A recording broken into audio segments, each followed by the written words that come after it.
നമസ്കാരം. റാഫ്റ്റോ ക്രിക്കറ്റിലേക്ക് ഏവർക്കും സ്വാഗതം. IML T20 Indian masters south African മാസ്റ്റേഴ്സിനെ വലിച്ചു കീറി ഒട്ടിച്ചിരിക്കുന്നു.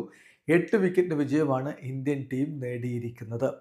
മാസ്റ്റേഴ്സ് ലീഗിന്റെ ചരിത്രത്തിൽ ആദ്യമായിട്ട് ഇന്നൊരു ഹാട്രിക്കും പിറന്നു. ഇന്ത്യൻ താരം രാഹുൽ ശർമ്മ തുടർച്ചയായ പന്തുകളിൽ Hashim Amla, Jacques Kallis, Jacques Rudolph 3 വമ്പൻ താരങ്ങളെ തുടരെയുള്ള പന്തുകളിൽ മടക്കിക്കൊണ്ട് ഹാട്രിക് അദ്ദേഹം സ്വന്തമാക്കി. ബാറ്റിംഗിൽ ഇന്ത്യക്ക് വേണ്ടി അമ്പാട്ടി റായുഡു പൊളിച്ചെടുക്കുന്ന കാഴ്ച. അദ്ദേഹം 34 പന്തിൽ നിന്ന് 7 ഫോറുകളുടെ സഹായത്തോടെ 41 റൺസ് കുറിച്ചു.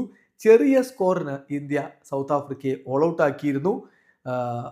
13.5 ഓവറുകളിൽ 85 റൺസിന് സൗത്ത് ആഫ്രിക്ക ഓൾ ഔട്ടായി. സൗത്ത് ആഫ്രിക്കയ്ക്ക് വേണ്ടി ഹെൻറി ഡേവിഡ്സ് ആണ് മികച്ച പ്രകടനം നടത്തിയത്. അദ്ദേഹം 28 പന്തിൽ നിന്ന് 38 റൺസ് നേടി. അതേസമയം സൂപ്പർ താരങ്ങൾ Hashim Amla 9, Jacques Kallis duck, Jacques Rudolph duck, Behardien 9.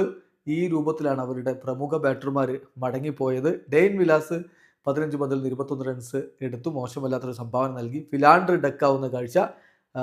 ഇങ്ങനെ അവരുടെ ബാറ്റർമാർ ഒന്നിനു പുറകെ ഒന്നായിട്ട് പരാജയപ്പെട്ടപ്പോൾ 85 റൺസിന് അവർ ഓൾ ഔട്ടായി. അപ്പോൾ ഇന്ത്യക്ക് വേണ്ടി മികച്ച ബൗളിംഗ് പ്രകടനം രാഹുൽ ശർമ്മ ഹാട്രിക് കുറിച്ചു. 4 ഓവറിൽ 18 റൺസിന് അദ്ദേഹം 3 വിക്കറ്റുകൾ വീഴ്ത്തി. അദ്ദേഹത്തെ കൂടാതെ യുവിയും മികച്ച ബൗളിംഗ് നടത്തി. 2 ഓവറുകളിൽ 12 റൺസിന് 3 വിക്കറ്റാണ് യുവരാജ് സിംഗ് സ്വന്തമാക്കിയിട്ടുണ്ടായിരുന്നത്. ബെന്നി 5 പന്തുകൾ മാത്രം എറിഞ്ഞു. ഒരു ഓവർ അദ്ദേഹത്തിന് കംപ്ലീറ്റ് ചെയ്യേണ്ടി വന്നില്ല. 2 വിക്കറ്റിൽ അദ്ദേഹം പിഴുതു.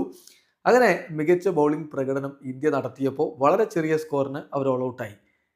മറുപടി ബാറ്റിങ്ങിൽ സച്ചിൻ നിരാശപ്പെടുത്തി. 8 പന്തുകളിൽ നിന്ന് മാസ്റ്റർ ബ്ലാസ്റ്റർ 6 റൺസ് എടുത്ത് ഷബലാലയുടെ പന്തിൽ പുറത്താവുകയായിരുന്നു. അതേസമയം അദ്ദേഹത്തോടൊപ്പം ഓപ്പൺ ചെയ്ത അമ്പാട്ടി റായിഡു 34 പന്തുകളിൽ നിന്ന് 41 റൺസുമായിട്ട് പുറത്താകുന്നു. ഇർഫാൻ പത്താൻ 12 പന്തുകളിൽ നിന്ന് 13 റൺസ് എടുത്തപ്പോൾ വിജയത്തിന്റെ ഘട്ടത്തിൽ പവൻ നേഗിയായിരുന്നു അമ്പാട്ടി റായിഡുവിന് കൂട്ട്. 12 പന്തിൽ 21 റൺസുമായിട്ട് അദ്ദേഹം പുറത്താകുന്നു. എന്തായാലും തകർപ്പൻ വിജയമാണ് ഒരിക്കൽ കൂടി ഇന്ത്യൻ ടീം ഇവിടെ സ്വന്തമാക്കിയിരിക്കുന്നത്. ഇപ്പം ഈ മാസ്റ്റേഴ്സ് ലീഗിൽ ഇന്ത്യൻ ടീം പൊളിച്ചെടുക്കുന്ന കാഴ്ചയാണ് നമ്മൾ കണ്ടുകൊണ്ടിരിക്കുന്നത്. വീഡിയോ അവസാനിക്കുന്നു.